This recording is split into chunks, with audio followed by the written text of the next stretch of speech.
And hello, one and all. I just wanted to get this quick video out there, giving you my full thoughts and opinions on last night's Stone Cold podcast with special guest Mick Foley. It was airing live on the WWE Network from Fan Access in Dallas, Texas. And overall, I thought it was a solid hour, another good edition of the Stone Cold podcast. It's great when we get these once a month, and, it was great seeing Austin and Foley. They just had a tremendous conversation from start to finish. I enjoyed it. It's definitely another great edition of the Stone Cold podcast. Austin talked to Foley, about his early career, how he got his start in the business. They also talked about, what inspired him to become Cactus Jack, and it was interesting, hearing Foley's thoughts about that and how he had to really, push himself and really become the character. And in a sense, we also learned that while he was dating this girl, she was enamored with Cactus Jack. So while he was dating her, he had to be in character the whole time, and he said that was really a great way to, gain some invaluable experience. So there were a lot of great stories told throughout this podcast. Always enjoy listening to Mick Foley. He's got a great mind, tremendous career, and, with a host like Stone Cold Steve Austin, you can obviously tell that these guys are two good friends. They made jokes about who was cheaper between them, Foley or Austin, because they both tried to stretch the dollar the most they could. They also talked about, the Hell in a Cell match, 1998 versus The Undertaker. And Foley talked about how essentially he had a fear of heights, and how, it was Terry Funk who jokingly said to him, well, maybe you should start on top of the cell. And that got Mick thinking, okay, this is how I'm going to do this. Once that was said, there was no way Mick Foley wasn't going to start that match any other way. And, he visualized how the match would go in his mind. And then eventually Austin, said that he was in a tough predicament because him and Kane had to follow that up with a first blood match, and it was pretty much impossible to top that legendary Hell in a Cell match between Mick Foley and The Undertaker. So, I have the most amount of respect for Mick Foley for putting his body on the line for the entertainment of the fans, and he really went above and beyond in his legendary career. They also talked about how he wasn't just done after that Hell in a Cell match. He had to wait around until he made a run-in for the main event, Austin versus Kane. Foley would run in, and Austin would hit him with a stunner, and that would lay Mick out. But it was interesting hearing his thoughts on the Hell in a Cell match. They also talked about the new show that's going to be on the WWE Network, Holy Foley.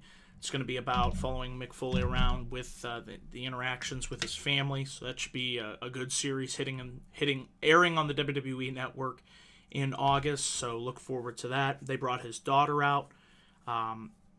She apparently, Foley's daughter, will be training and to make her debut in the ring.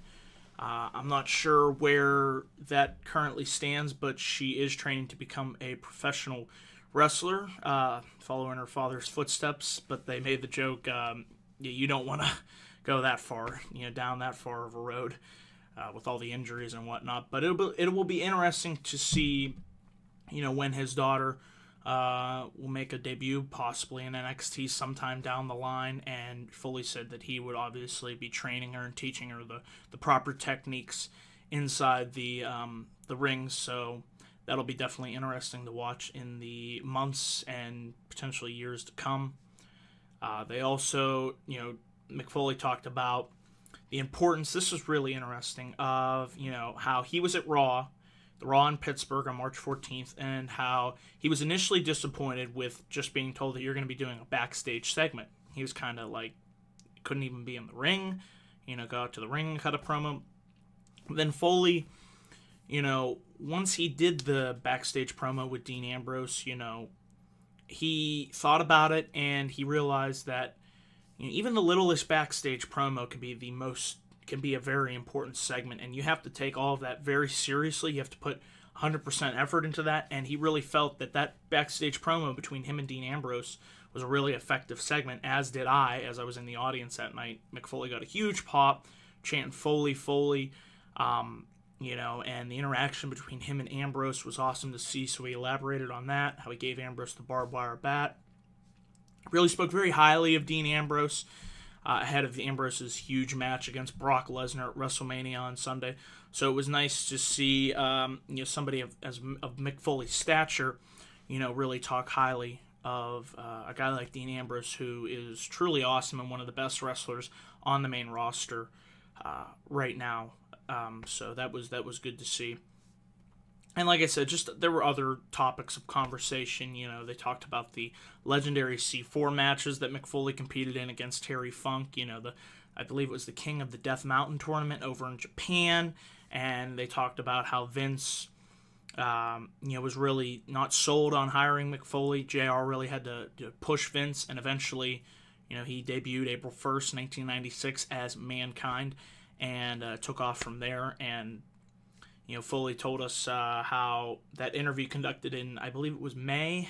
It was in the summer of 1997 with the Three Faces of Foley, where he sat down with JR, how that interview really sold him to Vince. And once Vince gets behind you, sky's the limit. So just some of the excerpts I wanted to share to you. And overall, I really enjoyed it. This was great. I love the live format.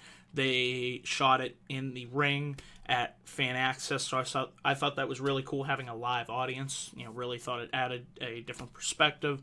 Like I said, just a great hour conversation. Go listen to it on the WWE Network. Really get you hyped up.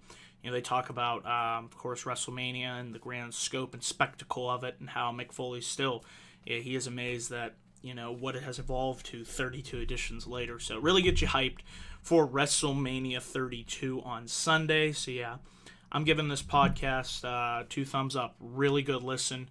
Go check it out if you have the WWE Network. So those are my quick thoughts on the Stone Cold podcast with special guest Mick Foley. So thank you all for watching this video. Remember to please click that like and subscribe button for more video content. And be on the lookout tonight, guys. It's NXT TakeOver Dallas. It's going to be a freaking awesome show. Cannot wait for it. My review will be going live at 12:15 a.m. So if you're up late, you want to listen to my full thoughts and opinions after NXT TakeOver Dallas, be sure to tune in at 12:15 a.m. That time, if I have to adjust it if the show goes over, I'll move it back to 12:30. But as of now, we're going live at 12:15 a.m. And then, of course, Sunday, April 3rd, 11:30 p.m., live on Google Hangouts. Biggest review for this channel, WrestleMania 32 review. Going to have some special guests on for that. So, Mania weekend is finally here, guys. Take care, enjoy it, and I'm ready for WrestleMania. Peace.